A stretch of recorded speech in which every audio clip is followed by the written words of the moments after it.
Ada satu wilayah di pesisir utara Jawa Timur yang menyimpan kisah peradaban yang panjangnya lebih dari 1000 tahun. Ini bukan cuma cerita tentang sebuah kota biasa loh. Ini adalah tentang gimana satu tempat bisa jadi saksi bisu pasang surutnya kerajaan, agama, sampai kekuasaan. Yuk kita selami bareng sejarah panjang Pasuruan. Coba bayangin, 1100 tahun lebih. Itu artinya sejarah Pasuruan ini udah dimulai jauh sebelum banyak negara modern di dunia ini ada. Ini yang bikin Pasuruan jadi salah satu wilayah tertua dengan warisan sejarah paling kaya di Jawa Timur. Ibaratnya, kayak kapsul waktu yang terus hidup sampai sekarang. Pasuruan, yang awalnya mungkin cuma daerah agraris sederhana, bisa bertransformasi jadi pusat kerajaan, pusat penyebaran agama, terus jadi mesin ekonomi kolonial, sampai akhirnya jadi kota industri yang kita kenal sekarang. Oke, kita mulai dari jejaknya yang paling awal. Perjalanan kita mulai di masa kerajaan-kerajaan kuno, di masa di mana nama Pasuruan pertama kali diukir dalam sejarah lewat titah para raja. Jauh banget ke belakang, di abad ke-8, di wilayah yang sekarang kita kenal sebagai Pulau Kerto, ternyata udah ada pusat pemerintahan di bawah kerajaan Kalingga. Ini bukti pertama kalau wilayah ini tuh udah punya peran penting dari zaman Bahela. Nah, momen yang benar-benar mengubah segalanya itu terjadi di abad ke-10. Empu Sindok, seorang raja besar, bikin keputusan super strategis, memindahkan pusat kerajaan Mataram kuno dari Jawa Tengah ke Jawa Timur. Dan dalam prosesnya itu, beliau mengeluarkan sebuah dekret kerajaan yang sangat penting. Dekret itu diukir abadi di Prasasti Cungrang, dan tanggal yang tertulis di sana, 18 September 929 Masehi, jadi begitu krusial sampai sekarang ditetapkan sebagai hari jadi resmi Kabupaten Pasuruan. Jadi, dari yang tadinya cuma samar-samar, sekarang sejarahnya punya tanggal yang pasti. Di abad ke-8, di wilayah yang sekarang kita kenal sebagai Pulau Kerto, ternyata udah ada pusat pemerintahan di bawah kerajaan Kalingga. Ini bukti pertama kalau wilayah ini tuh udah punya peran penting dari zaman Bahela. Nah, momen yang benar-benar mengubah segalanya itu terjadi di abad ke-10. Empu Sindok, seorang raja besar, bikin keputusan super strategis, memindahkan pusat kerajaan Mataram kuno dari Jawa Tengah ke Jawa Timur. Dan dalam prosesnya itu, beliau mengeluarkan sebuah dekret kerajaan yang sangat penting.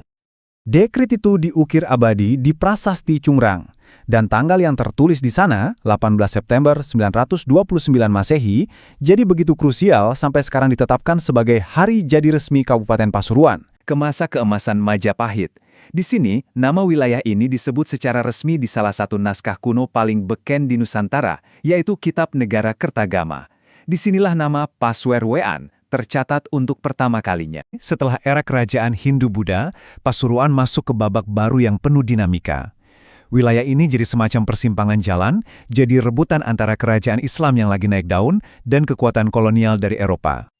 Seiring runtuhnya Majapahit, Pasuruan ini jadi rebutan. Posisinya strategis banget, makanya silih berganti dikuasai oleh kesultanan-kesultanan besar di Jawa, mulai dari Demak, Giri Kedaton, Pajang, sampai Mataram Islam. Tapi Pasuruan itu bukan cuma soal perebutan kekuasaan loh. Di masa ini wilayah ini juga bertransformasi jadi pusat spiritual. Berkat peran Sunan Giri, salah satu wali Songo, daerah Sidogiri di Pasuruan jadi pusat penting penyebaran ajaran Islam di Jawa Timur. Tapi babak baru datang lagi. Di akhir abad ke-17, kekuatan dagang dari Eropa, yaitu VOC, datang dan berhasil menguasai Pasuruan. Nah, kedatangan mereka ini mengubah total takdir wilayah ini. Coba deh kita bandingin dua era ini, beda banget kan? Di zaman Kesultanan, identitas Pasuruan itu pusat dakwah yang spiritual. Begitu di bawah VOC, fokusnya geser total, jadi pusat ekonomi perkebunan tebu dan kopi. Dari yang tadinya pusat spiritual, sekarang jadi pusat cari untung. Yuk, kita bedah lebih dalam lagi gimana era kolonial ini benar-benar membentuk Pasuruan jadi mesin ekonomi yang super menguntungkan buat Belanda. Di bawah pemerintahan Hindia Belanda, struktur administrasi modern mulai dibentuk. Semuanya dibikin lebih teratur.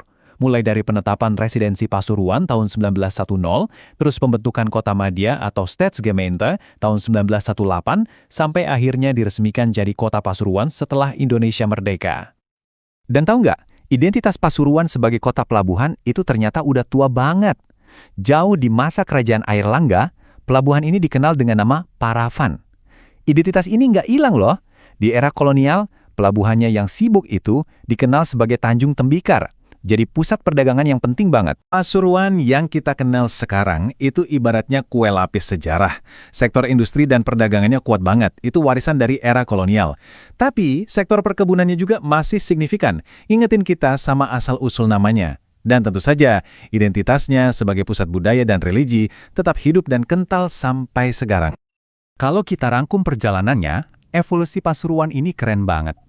Dari pusat pemerintahan awal di era kuno, jadi lumbung pangan di zaman Majapahit, terus jadi pusat spiritual di era Kesultanan, jadi mesin ekonomi di zaman kolonial, sampai akhirnya jadi kota industri dan budaya yang dinamis di masa modern. Setiap zaman itu nambahin lapisan baru ke identitas Pasuruan. Jadi, setelah kita lihat perjalanannya yang lebih dari 1000 tahun dan luar biasa ini, pertanyaan yang tersisa adalah, dengan semua warisan yang dimilikinya, kira-kira babak sejarah baru apa ya yang akan ditulis oleh Pasuruan di masa depan?